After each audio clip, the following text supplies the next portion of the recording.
Newsington, the ninth Newsington. It's been a while since the last one was the Will Smith slap, but today we've got some topics to talk about, more than one topic, and I thought I'd actually dress up for the news. Here's a blazer.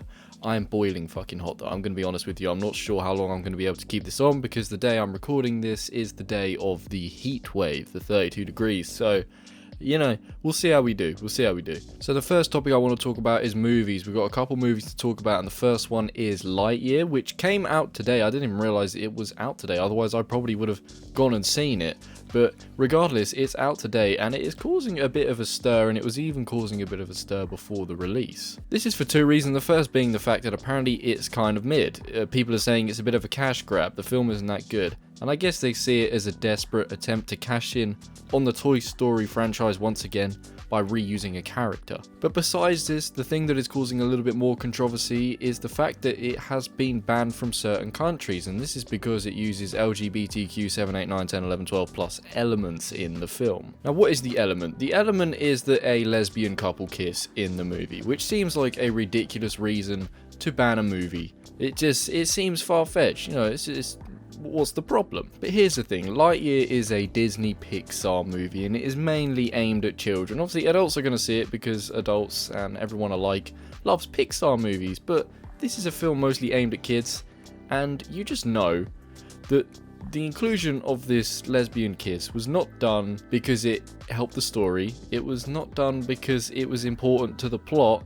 it was done because the studio felt they had to do it, because studios more and more now feel they need to include some element like that just to show that they are woke. It's such an overused term, the word woke, but I think that's what it is in a sense. It's a case of we need to do it because we have to, so that we don't get stick in case someone gets mad that we haven't done it. Of course, you may say if it was a man and a woman kissing, it's done for the sake of doing it as well, and that could be true, but honestly, I would be amazed if Disney have included this LGBTQ element for the benefit of the story, rather than the fact that someone out there or multiple people out there are going to get mad if they hadn't done it. And like I said, this is a kids movie as well. That's probably another part of the reason why it's getting banned in certain countries, because they don't believe that a child should be seeing things like this. And it's one of those things.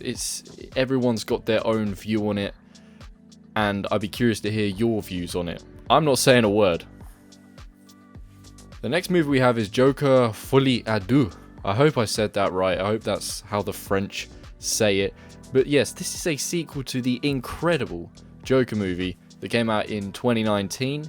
I loved that movie. I went to the cinema 6 times to see that movie. I've never done it that many times with a movie. Oh, that sounded weird. But I loved that film. I thought it was a masterpiece and the best DC film ever made. Yes, I'm looking at you, The Dark Knight. Even better. But despite that, I'm not what you'd call buzzing for this sequel, because I always felt, after first seeing it and every other time I've seen it and thought about it, I've always thought this is a movie that is best left on its own. It is so good as a standalone thing.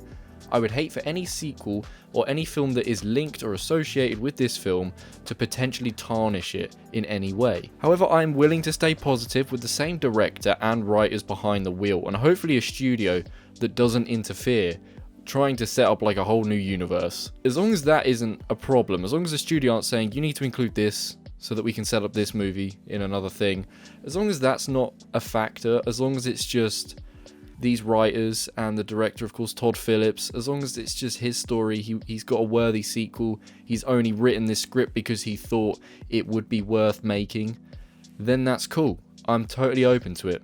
I hope it's not just a studio thing where they say, first one did really well, make another. Now the title, Folie à Deux, God, I'm butchering that, I'm sure.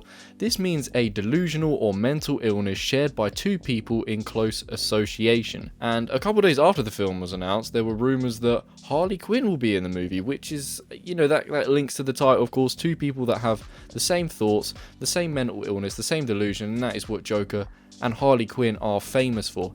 And Harley Quinn is potentially going to be played by Lady Gaga, which I'm kind of all for, because I saw Lady Gaga in House of Gucci and I thought she was outstanding.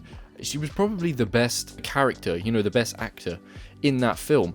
And you had Al Pacino and Adam Driver in the film, so, you know, she really had to do very well to stand out, and I think she stood out brilliantly. This is an intriguing development. She's proven she can act, and I think Joker finally having someone to love, and someone to love him back, could be an interesting development for the story. My concern, however, is the fact that the first film stayed with Joker / Arthur Fleck for the entire film. There is no scene that does not include him. Like, everything is about him in that movie. And because of the tone, and because it was all about him, it worked very well. Those two elements work well together. So if this film, this sequel, is going to be about two characters, it's therefore going to have to change that element. It's going to have to change the tone, probably. And that is where the second rumour comes in. The second rumour is that this film could be a musical. Is this just because Lady Gaga was a singer before she was an actress? I don't know. But regardless, a musical is not something I think is the right idea. But saying that, I'm also intrigued by the idea because it means it's going to be different.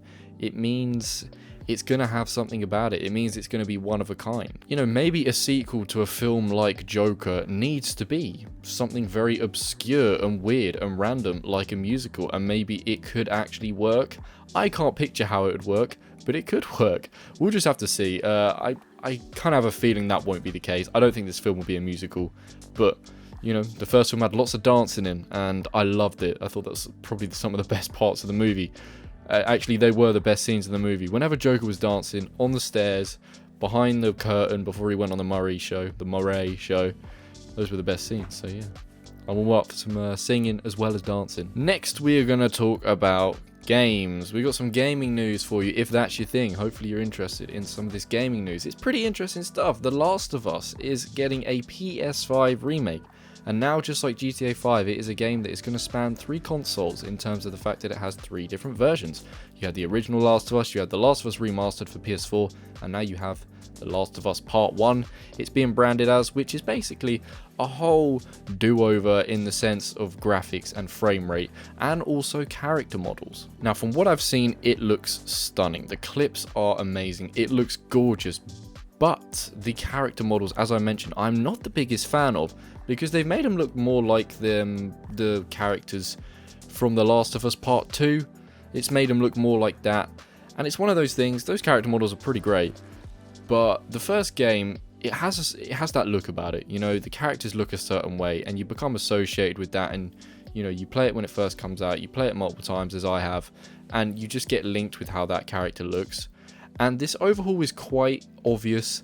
They do look quite substantially different. The PS5 ones are definitely better graphically, and it's going to suit, I guess, the entire environment being changed and the zombies being changed and everything looking better. But regardless, it's one of those things, if it ain't broke, don't fix it. But at least, I guess, it isn't like what they did in the Spider-Man PS4 update, you know, to PS5, whatever it was, where they just completely changed the face of the Spider-Man character, you know, for Peter Parker, and it was just terrible. So at least it's nothing like that. I am still curious to play it, and there's also been a multiplayer game announced, which will supposedly be separate from the 2 games, as in Last of Us Part 1 and Last of Us Part 2. It's just going to be a standalone multiplayer experience, which could be interesting for sure. Quickly as well, they did release a picture from the Last of Us TV show that they're making. It's being directed by Neil Druckmann, who is the director of the games. So that's interesting, and Joel actually looks pretty good, being played by Pedro Pascal. Looks pretty solid. Ellie, it doesn't look like Ellie, so it's one of them. It's like, yeah, it's fine if they're changing the way they look, but you know, Pedro Pascal does actually kind of look like Joel, so it's a little bit concerning. However, the show is being made by HBO. HBO make probably some of the best shows on TV. You know, they're arguably the best TV network. They make some amazing shows, so I do have faith, but you know how it goes. Every video game adaptation to a movie or TV show has fucking sucked, or just been very, very mid.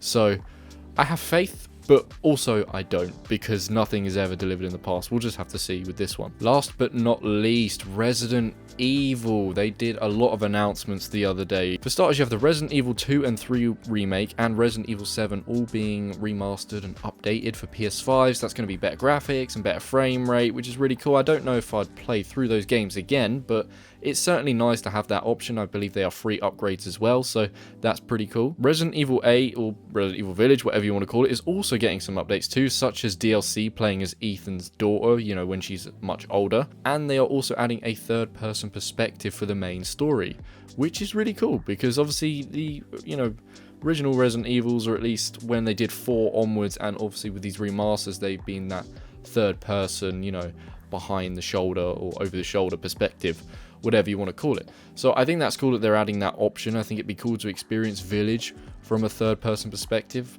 because, you know, the first-person perspectives were obviously introduced in Resident Evil 7, and then they followed through with it for 8. But I did like it. It was it added an interesting element to Resident Evil, but obviously it does almost feel like you're not playing Resident Evil. But, you know, I like it regardless, and it's cool that they're adding that as an option. And lastly, they have announced a Resident Evil 4 remake, which is awesome news because I really enjoyed the 2 and 3 remake, and I've heard 4 is the best Resident Evil. Even though it's an old game, a friend of mine, Bailey, who, you know, I've mentioned on the channel, reviewed his music, he loves that game. He says it's the best Resident Evil, and, you know, he's told me that I should play the original before I play the remake, because obviously I want to play the remake, but, you know, it's a very good suggestion from him, so therefore I will be playing Resident Evil 4, the original one, on the channel soon. You know, I'll get that installed, and, you know, I'll start doing some episodes on that, which will be fun. But yeah, I'm definitely intrigued by this 4 remake. It does look pretty cool, and if it's supposedly the best one, even when it was like in its original form,